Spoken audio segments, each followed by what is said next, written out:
Hey tubers, let's do a video. I want to talk to you about the number one problem that everyone's got. If you're driving some kind of a truck or a car and it's 10, 15 years old, let's say runs like a top, basically good. It might have a little wrinkle or damage in it like my '03 Tundra here, but this is a good machine. The problem is, and I'm going to stand up and take the camera off the stand. The problem with this truck, and it's the same problem a lot of vehicles have, when we come over here and we get to the driver's seat, we realize that it really is a piece of crap.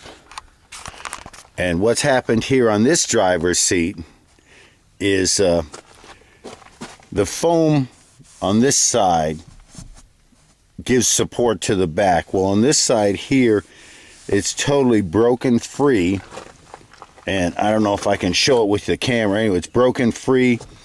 And right here where it's kind of shiny, that's the metal bar back there.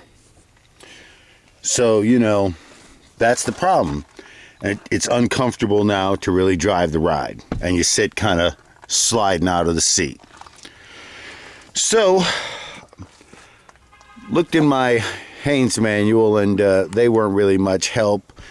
They just tell you 4 bolts to pull the seat out. Well, great. They don't even tell you how to get it out. And I went to the Toyota dealer. I tried online. I really didn't want to buy a 10 or 11-year-old seat from somebody else's Tundra that might be a little tore up or broke up. So I went to the Toyota dealer, and they used the VIN number of my truck, and they got me, I don't know if you can see it, but they got me the new foam piece here that goes inside the seat. So basically, on the one I've got here, right here, the cushion is cracked off, or somewhere around in here. So here's a total replacement cushion. I have no idea how this is going to get in there or come out, and I want the end product to look like this. I've watched a few videos. There's some kind of specialty tool that does these little wire rings. I might even have to get that, because I see these little bolsters in here. Hey, this was the actual Toyota part from Toyota, and it cost me friggin' 2 blades. But hopefully it will be well worth it, because if it's factory size for the seat, I know I'm going to have something that'll fit.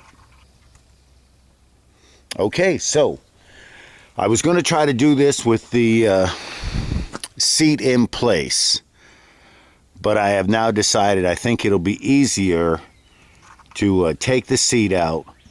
So the first thing I'm going to do is disconnect the battery. That way the little seat belt light thing or whatever won't affect the airbag. And then there's, according to the book, and just from looking at it, you can see this cover yanked off. It was hard. There's 2 clips here and there. 4 bolts, I'm guessing, because I can't get to anything in there. Because right now the seat's slid all the way back. All I can get to is these. So I'll figure it's these 2 for the front, and then slide it the other direction. Okay. Took a little bit more power. Yank this one off, and there'll be bolts back here. Cool.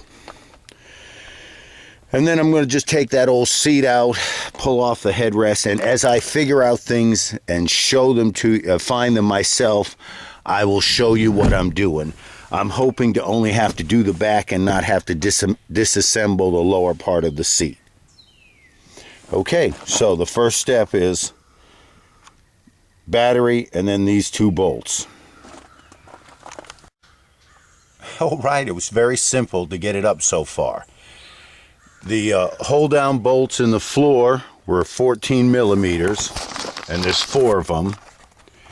And to get access to those, on the front you've got a cover like this that pops up, and on the back you've got a cover like this that covers it that pops up.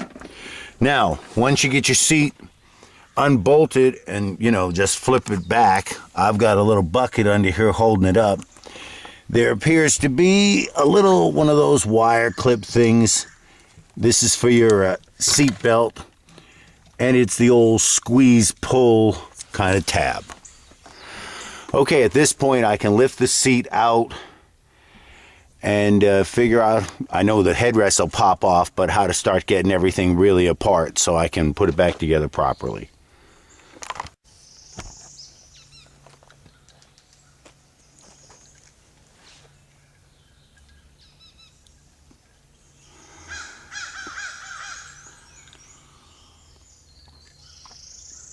Oh, damn.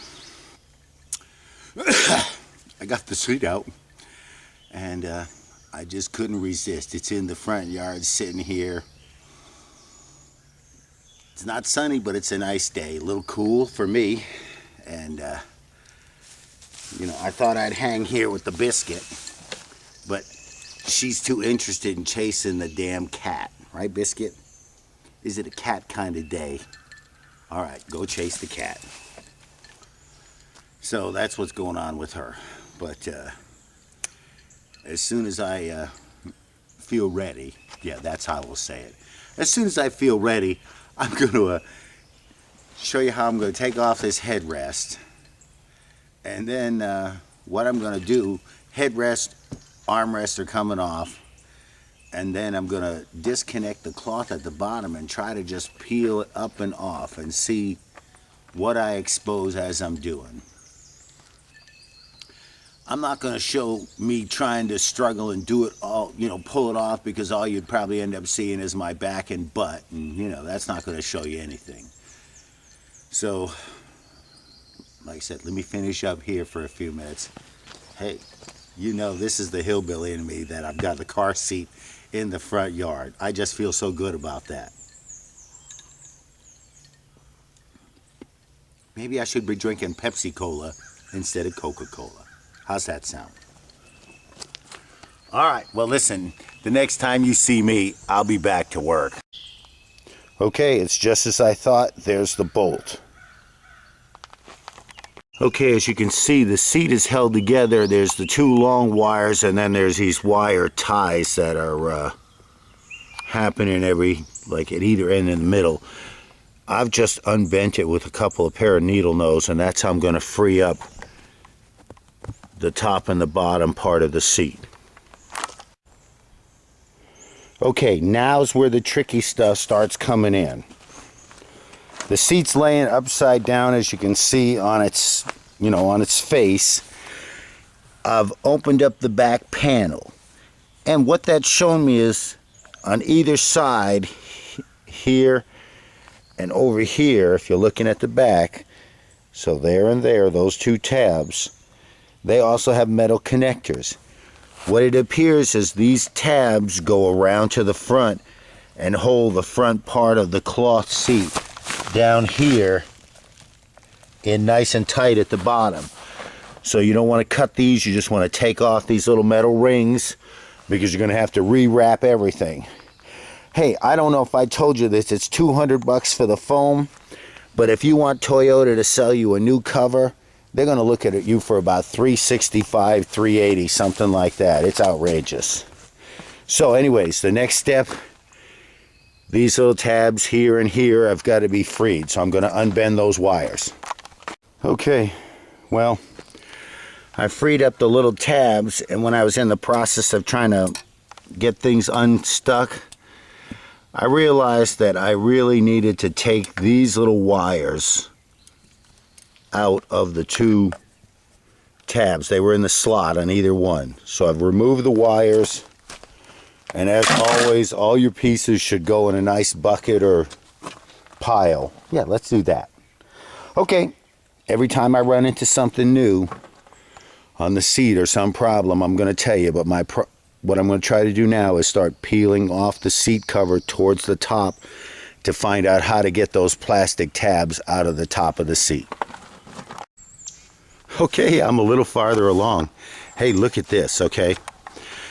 I've actually got the foam pulled up, and look at how it all just over the years has gotten cracked out. And it's because there's a real sharp edge of metal here. I'll cover that with a piece of rubber or something to try to eliminate that. And what I've got, no surprise, is 2 more of those wire tab things. And some kind of, well, no, that's just the wire. Anyways, more of those wire things. But the actual foam that I've got, it's got the same thing. Hey, this has the same number 12 as the other one does. So I'll bet you that's the right foam. See, here's the 12. Yeah, and the 52, this is the same foam. Cool.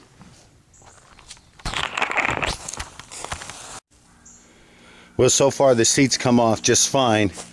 Again, that middle is attached with one of these wire cross pieces that gets held on with the little wire ring staples. And the question on mine and everybody's mind is, how do these things come out? Because you don't want to tear the cover trying to get them over those big ass posts. And what you don't know is, and hopefully you can see it, they're just pushed in with some spread eagle plastic things. So I would say just crimp right in there with a pair of channel locks and push up and they'll come right out. And that's what I'm going to do.